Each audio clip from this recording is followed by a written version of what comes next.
Cean, nice to meet you. Nice to meet you. It's a very nice movie. What interested you in producing and working on it with David? Well, that again, that's where I come in with whatever David wants to do. I'm perfectly happy to ride his coattails. David's got great taste, and so he's going to pick the projects for himself, and I'm happy to get to do that. What did you like about the story? This, like everybody, I think that you've probably met with, it touches you in a way. Maybe it wouldn't touch you the same way as it touches me, but it felt special. It felt like it was the right time to have a story like this that had that kind of, it has a good message in a way, that, not to fear death and that it's okay to grow old. There's so many little messages in here that I felt were very positive. I mean, we had Teamsters cry when they read the script, so it was one of those things that, there's a lot of reasons to like it. How do you and David work together? I mean, what is the teamwork like that you do on a project? Fincher has producing skills himself. He's not somebody that necessarily needs another opinion on a script or who to cast. But he's very, very detail oriented. We have a kind of a running joke that David doesn't really need a DP or a producer or production designer. He just runs out of time.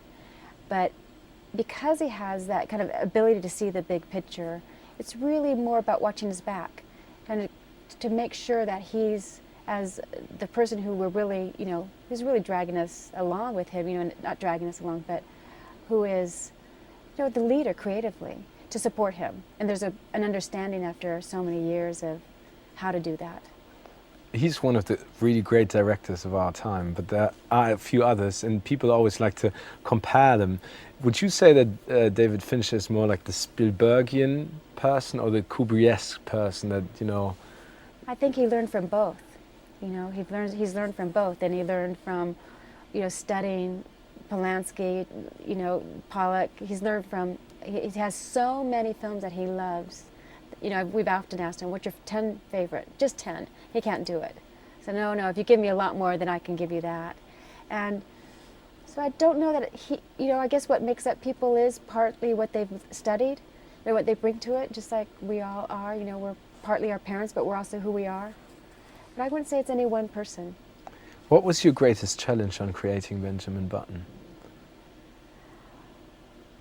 Two things. It was getting to a budget is difficult this day and age, and something in the visual effect world. This has never been done before, and so when you're going down that path, that can be a bit scary. And I think that was probably the most difficult. But we also felt we could do it. We had a team that we'd worked with for a long time on other projects, so we had a lot of confidence there. Kathy and Frank has seen this movie die. Few deaths. I saw it die a couple deaths. But I don't know, and this time we thought, no, it's going to happen this time. Why did you think so? I saw it the first time I worked for Fincher was in '92, and it was on his desk. And back then he loved the concept of it. When Eric's script came back, it was you could tell he's so passionate about it. And I think maybe we didn't know so much as we wanted, as we manifested it into existence. Was it important to have Brad, Kate, Tilda, all these, big movie stars sign up to the project to make it the vehicle that it is now? Or is the story great by itself and that was just another, plus that made it so great? I look at it as we got first choice. We got all the cast as our first choice. And that really has to say something, I think, for Eric Roth and for David, that team, they felt they were in good hands. Because when you get, you go out and, literally first choice. It wasn't like, where was, kind of any thought, gosh, it'd be great if we could have this person, and they were there and waited. We had crew that waited for this film to happen. People who turned out 3 movies waiting for it. You've worked with David 5 times on the feature movie, or feature film. I think this is the 5th. The 5th, right? yeah, Okay. exactly. And Yeah. Brad and David have worked 3 times Yep. together. So what's your working relationship like between the 2 of them and between the 3 of you? Mother. Maybe I bring more bad news. They get to kind of, hopefully I support them and letting them do what they do creatively and support it and make sure they can bring as much to the screen as they want. But what a treat for me, you know, to historically have been 7. I was on very, very little. I just helped him get it going, and then but on Fight Club, and this one, it's been a treat watching the two of them because they're good friends and they're very similar people. In what ways? Humor, the way they look at life, in the most positive ways. You know, they're good guys. They're good people. In what way has David changed over the years, the way that he works visually, or has it been always the same style that he has created? No, I think that he continually learns, and he continually flexes, you know, exercises, and we try things. We were, a lot of us on his film, we were relieved from Zodiac to this film to say, oh, we're going to do the same post pipeline. Because when you're consistently learning and doing new things and pushing that envelope, it's sometimes you feel like you're behind him. He's just always open and always curious. Could you describe the feeling of, you know, you've been working on a project for probably 2 years or 3 years like this. Could you...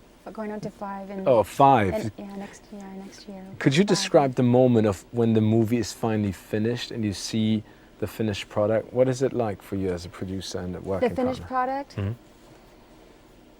I think it feels finished to me in 2 phases. When you see the final film and you're so used to it. This is one of the rare films I feel like I can watch over and over and over again, you know, and still kind of say, oh, you know, this is my favorite part, or I remember that moment, wish we'd done something differently.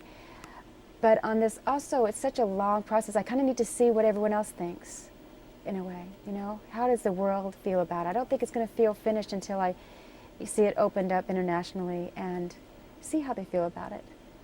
Is it important for you to have a big blockbuster? I mean, to have it in the charts on the, you know, pole Getting position? your next job. But it is important to have people go to your movies for that reason. Absolutely, it is. You know, you don't get, as much as we like doing what we do, you need people to back you. You need the studios to finance you. There's the business of it. And if people don't go, it's not as easy the next time. But does it influence your opinion about the project that No. you've worked on? No, it doesn't. It doesn't. You have to, it's like getting plans to line up. Is the actor available? Is the script ready? Do we need snow? All these things have to line up. And when everyone's in agreement, and the studio's in agreement, the director's in agreement, then that's a rare thing, and then you get to go.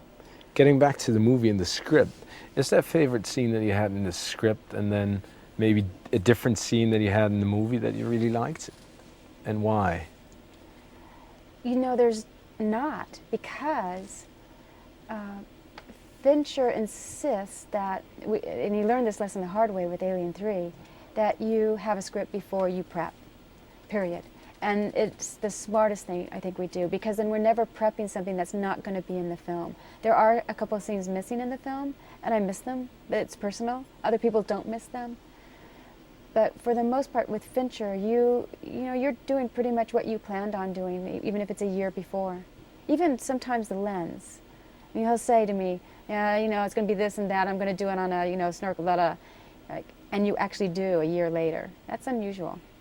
That is kind of unusual. Last but not least, there's a quote by Mark Twain that basically inspired Fitzgerald's short story, and it says, "Life would be infinitely happier if we could only be born at the age of 80 and gradually approach 18." Would you agree or disagree? I agree with Fincher, and I'm going to quote him. He says, "Youth is not wasted on the young." And that we age exactly how we should and have experiences like we should. I agree with that. So basically fate plays a small part, but at the end of the day you are in charge of your life? You're in charge. It's your choice. You're a byproduct of the choices you make. It's my favorite line.